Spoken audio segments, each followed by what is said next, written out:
Checking my volume this morning. I already have had trouble. I started a video and the sound did not work. Trying to see if it works this morning. Um, this is the second time around. So we're making sure that the sound is on and we're good to go. So, but at the same time, I have other people needing my help. So I'm trying to figure out, I'm guessing that we're good to go. Um, I'm sorry, and please forgive me for I don't know what's going on. All I could say is maybe the devil's not happy with me reading the Bible online because all of a sudden we're having struggles with this. But it's okay. We're going to get it figured out and we'll keep going.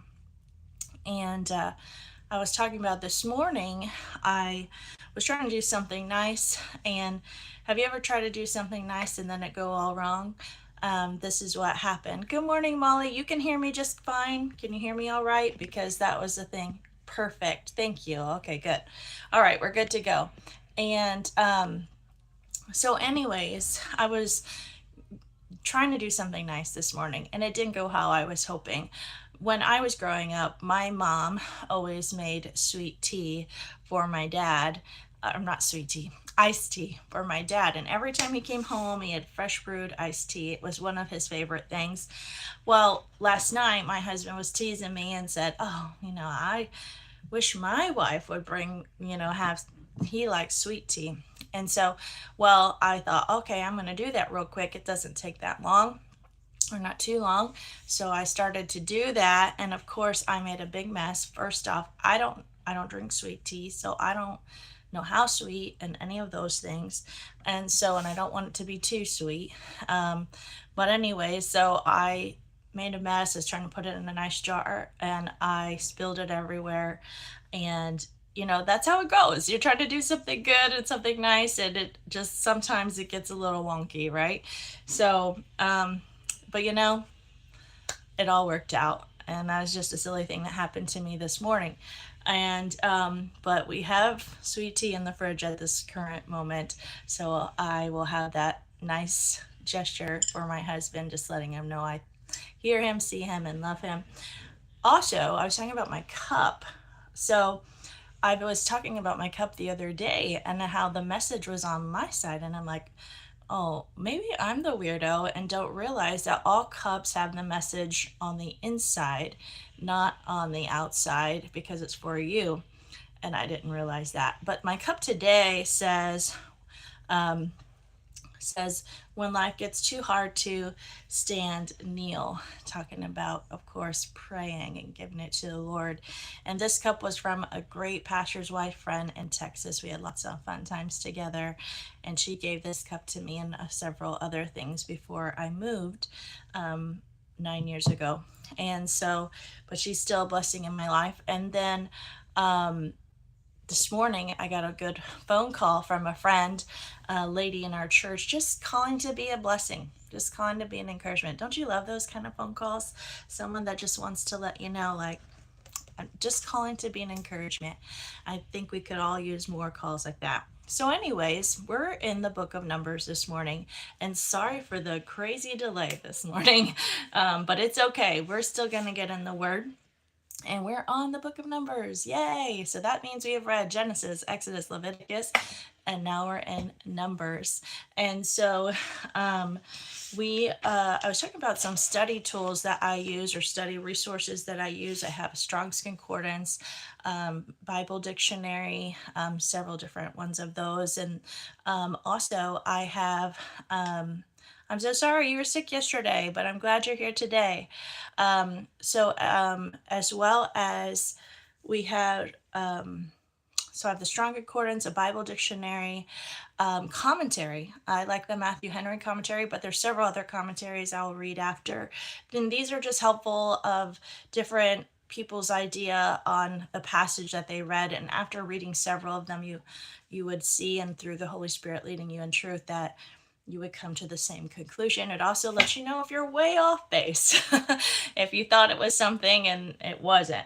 So I also was sharing this book right here that I'm reading, one of several that are helpful in your daily Bible study. And this one is Through the Bible, Briefing the Bible, by Dr. J. Vernon McGee. And I love what he said about the book of Numbers. And Numbers is going to be listing many things, but he refers to the theme as the Pilgrim's Progress. And if you've ever read The Pilgrim's Progress by John Bunyan, you know that Christian walks through his life with a burden, and he has this whole thing that he goes through in his journey of his life. And so we too have this journey as a Christian. And so let me just encourage you. It's an allegory. So if you haven't read an allegory, it'll be really interesting to you. But just take it as it is and read it. It'll be a blessing to you. Another great allegory is Hung's Feet for High Places by Hannah Hurnard. Great allegory. It's written from a female tone. And so, but all that to say, this is just kind of the theme or of Numbers is walking, wandering, working, warring, witnessing, and worshiping. It is a handbook for the pilgrims or people who are journeying, right? And it's a chart and compass that comes from thee. It's a roadmap for the wilderness for them as they're marching through. They have this forward march, right, as they continue through the wilderness, because they do have a place they're headed. They do have somewhere that they're going. They're not just going to be living out in the wilderness forever. So they continue from Mount Sinai in March to Kadesh Barnea. And you'll see their life through this and some of the things that happen. And so I want you just to plug in and the book of Numbers as we get into it together. I'll do my best to give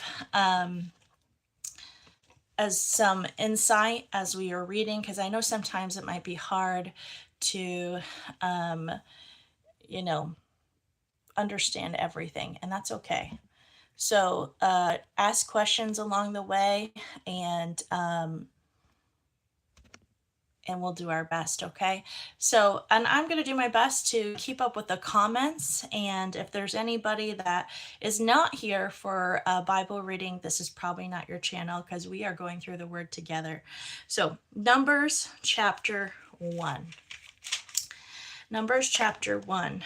And the Lord spake unto Moses in the wilderness of Sinai in the tabernacle of the congregation on the first day of the second month, in the second year after they were come out of the land of Egypt, saying, Take ye the sum of all the congregation of the children of Israel after their families by the house of their fathers, with the number of their names, every male by their polls, from 20 years old and upward, all that are able to go forth to war in Israel.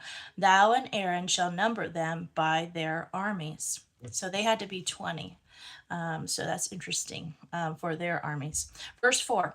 And with you there shall be a man of every tribe, every one of the head of the household of his fathers. And these are the names of the men that shall stand with you of the tribe of Reuben. So this is from the tribe of Reuben. Eleazar, the son of Shadar, of Simeon, Shalumiel, the son of Zerah, Shaddai, of Judah, Nashon, the son of Amminadab, of Issachar, Nathaniel, the son of Zuar, of Zebulun, Eliab, the son of Helon, of the children of Joseph, of Ephraim, Elishama, the son of Amminadab, of Manasseh, Gamaliel, the son of Pedahazar, of Benjamin, Abidan, the son of Gideoni. Of Dan, Ahizar, the son of Ammishaddai. Of Asher, Pagiel, the son of Alcron. Of Gad, Eliasaph, the son of Joel. No, I'm not speaking in tongues. These are the names of the people in the Bible, and they are different than our names today, but they are their names from God's holy word.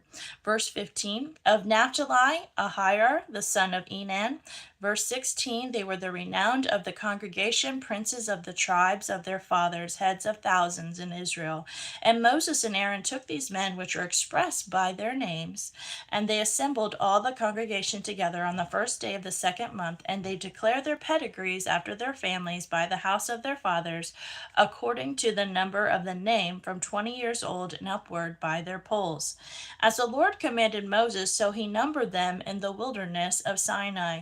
And the children of children of Reuben, Israel's eldest son, by their generations after their families, by the house of their fathers, according to the number of their names, by their polls, every male from 20 years old and upward, all that were able to go forth to war.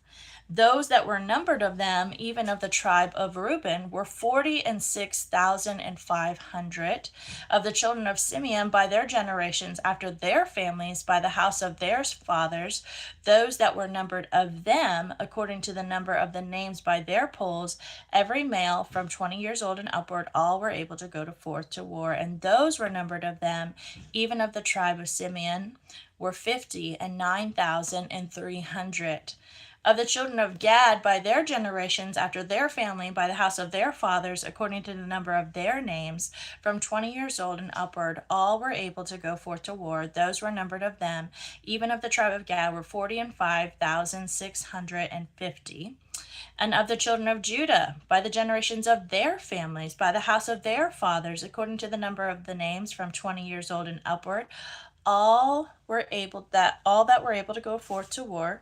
Those that were numbered of them, even of the tribe of Judah, were 60,14,600. Of the children of Issachar, by their generations after their families, by the house of their fathers, according to the number of the names, from 20 years old and upward, all that were able to go forth to war. Those that were numbered of them, even the tribe of Issachar, were 54,400.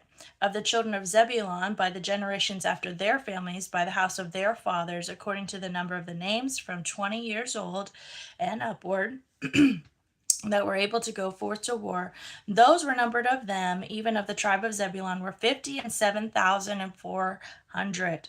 Of the children of Joseph, namely of the children of Ephraim, by their generations and their families, by the house of their fathers, according to the number of names, from 20 years old and upward, all that were able to go forth to war.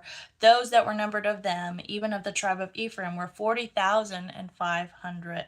Can you imagine their reunions? Can you imagine their family reunions? Or if everyone was doing Christmas presents, that would have been a lot.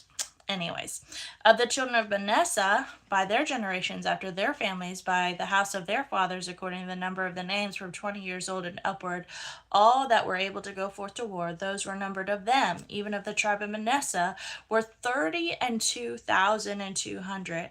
And of the children of Benjamin, by their generations after their family, by the house of their fathers, according to the number of their names, from 20 years old and upward, all that were able to go forth to war, those that were numbered of them, even the tribe of Benjamin, were 30,500. And of the children of Dan, by their generation and their families, by the house of their fathers, according to the number of their families, from 20 years old and upward, and all that were able to go to war, those that were numbered of them, even of the tribe of Dan, were 62,700. Of the children of Asher, by their generations after their family, by the house of their fathers, according to the number of the names, from 20 years old and upward, all that were able to go forth to war, those that were numbered of them, even of the tribe of Asher, were 41,500.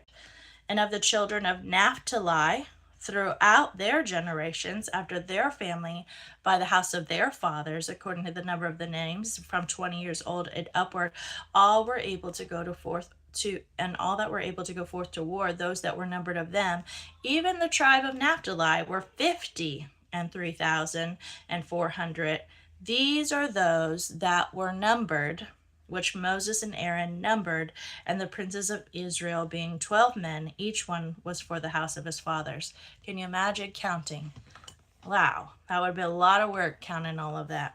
So were all those that were numbered of the children of Israel by the house of their fathers from 20 years old and upward, all that were able to go forth to war in Israel, even all that were numbered were 600,000 and 3,550. But the Levites, after the tribe of their fathers, were not numbered among them. Why do you think? Remember, there's something special about the Levites. For the Lord had spoken unto Moses, saying, Only thou shalt number the tribe of Levi, neither take the sum of them among the children of Israel, but thou shalt appoint the Levites over the tabernacle of testimony, and over all the vessels thereof, and over all the things that belong to it. They shall bear the tabernacle and all the vessels thereof, and they shall minister unto it, and shall encamp round about the tabernacle. And when the tabernacle setteth forward, the Levites shall take it down. And when the tabernacle is to be pitched, the Levites shall set it up. And the stranger that cometh nigh shall be put to death. And the children of Israel shall pitch their tents, every man by his own camp, and every man by his own standard throughout their hosts. But the Levites shall pitch round about the tabernacle of testimony, that there be no wrath upon the congregation of the children of Israel. And the Levites shall keep the charge of the tabernacle of testimony. And the children of Israel did according to all the Lord commanded Moses, so did they. Wow. So the Levites aren't going to go to war because they're going to be busy setting up the tabernacle and breaking it down and making sure that all those things are followed. So this book has to do with the numbering of Israel. The old generation is numbered at the start of the book of Mount Sinai, and the new generation is numbered near the end of the book. In between, it tells us of Israel's wanderings, 40 years in the wilderness, and when the numbering of the children of Israel, who was to be counted. So remember, when we numbered, there were some exclusion. So even with as big as those numbers were, there were people that weren't counted as far as for war. So we had but who was counted was every male by their tribe. And so from 20 years up and upward, right, they were able to go forth to war. And notice they did not ask for volunteers. They had to go. All the Israelite males were considered soldiers. The same is true for us as Christians. All Christians are considered spiritual soldiers, though.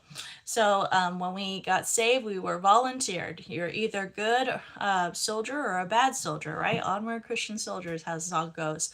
How many were numbered in the tribe of Judah? We have 74,600 were in the tribe of Judah. Wow. So we'll continue on in the book of Numbers tomorrow, but before that, we'll read Proverbs 21 for today. Proverbs 21. The king's heart is in the hand of the Lord as the rivers of water. He turneth it whithersoever he will. Every way of man is right in his own eyes, but the Lord pondereth the hearts. Isn't that true? Sometimes we think we know we're right, but the Lord knows the heart, and he knows where we're coming from and what's going on. Because sometimes we're doing things in our own way and our own nature, even though we think it's good. God knows the real reasons. God knows the truth. Verse 3, to do justice and judgment is more acceptable to the Lord than sacrifice. A high look, a proud heart, the plowing of the wicked is sin. The thoughts of the diligent tend only to plenteousness, but of everyone that is hasty only to want. The getting of treasures is by lying tongue is a vanity tossed to and fro from them that seeketh death. Never should lie to get anything. Verse 7, the robbery of the wicked shall destroy them because they refuse to do judgment. The way of man is forward and strange, but as for the pure, his work is right. It is better to dwell in a corner of the housetop than with a brawling woman in a wide house. This is warning that women can be cantankerous and shouldn't be, but when we are, it's better not to be close to them. Give them a minute, give them a break, let the Lord work in their heart. I was just saying sometimes, right? We need to learn how to better behave. We're not excusing it, but it's just letting you know. Probably better to be on the roof than in the same room. Verse 10, the soul of the wicked desireth evil, his neighbor findeth no favor in his eyes. When the scorner is punished, the simple is made wise. And when the wise is instructed, he receiveth knowledge. The righteous man wisely considereth the house of the wicked, but God overthroweth the wicked for their wickedness. That verse 11 reminds me about when your kids, When someone is punished, or disciplined, I should say, corrected, some kids will get it and they won't do the same thing. And, they're made wise. They're like, whoa, not going to do that, right? I don't want to, I want to make sure that I don't do that. And then some hear and they do it, like, meaning like they know what there's the obedience that is expected, and they follow through and they gain that knowledge. But some have to be punished to be correct, to understand what is right and what is wrong. Verse 12: The righteous man wisely considereth the house of the wicked, but God overthroweth the wicked for their wickedness. Whoso stoppeth his ears at the cry of the poor, he also cry himself, but shall not be heard. A gift in secret pacifieth anger, and a reward in the bosom strong wrath. It is joy to the just to do judgment, but destruction shall be to the workers of iniquity. The man that wandereth out of the way of understanding shall remain in the congregation of the dead. He that loveth pleasure shall be a poor man. He that loveth wine and oil shall not be rich. The wicked shall be a ransom for the righteous, and the transgressor for the upright. It is better to dwell in the wilderness. Here we go again. It is better to dwell in the wilderness than with a contentious and angry woman. Again, now you better go to the wilderness. You don't want to deal with a woman like that. Verse 20: There is treasure to be desired and oil in the dwelling of the wise, but a foolish man spendeth it up. He that falleth after righteousness and mercy findeth life, righteousness and honor. A wise man scaleth the city of the mighty, and casteth down the strength of the confidence thereof. Whoso keepeth his mouth and his tongue keepeth his soul from troubles. Woo. We can learn a lot from that verse. Keep our mouth under control, right? And our tongue. Verse 24: Proud and haughty scorner is his name, who dealeth in proud wrath. The desire of the slothful killeth him, for his hands refuse to labor. He coveteth greedily all day long, but the righteous giveth and spareth not. The sacrifice of the wicked is abomination. How much more when he bringeth it with a wicked mind? A false witness shall perish, but the man that heareth speaketh constantly. A wicked man hardeneth his face, but as for the upright, he directeth his way. There is no wisdom for understanding, nor counsel against the Lord. The horse is prepared against the day of battle, but safety is of the Lord. And we will finish in the book of Psalm 83. Psalm 83. Keep not thou silence, O God. Hold not thy peace, and be not still, O God. For lo, thine enemies make a tumult, and they that hate thee have lifted up to thy head. They have taken crafty counsel against thy people, and consulted against thy hidden ones. They have said, Come and let us cut them off from being a nation, and the name of Israel may be no more in remembrance. For they have consulted together with one consent, they are confederate against thee. The tabernacles of Edom, and the Ishmaelites of Moab, and the Hagarenes, and Gebel, and Ammon, and Amalek, the Philistines, with the inhabitants of Tyre. Asher also is joined with them. They have holpen the children of Lot, Selah. Do unto them as unto the Midianites, as to Sisera, as to Jabin in the brook of Kison, which perish in Endor. They became as dung from the earth. Make their nobles like Oreb and like Zeeb, yea, all the princes of Zebah and as Zalmunna, who said, Let us make to ourselves the houses of God in possession. O my God, make them like a wheel, as the stubble before the wind, as the fire burneth the wood, as the flame setteth the mountains on fire, so persecute them with thy tempests, and make them afraid with thy storm. Fill their faces with shame, that they may seek thy name, O Lord. Let them be confounded and troubled forever. Yea, let them be put to shame and perish, that men may know that thou, whose name alone is Jehovah, art the most high. Jehovah art the most high over all the earth. Our Lord is Jehovah over all the earth and the Most High. I pray that you have a wonderful Monday, and I look forward to seeing you tomorrow morning as we continue to grow.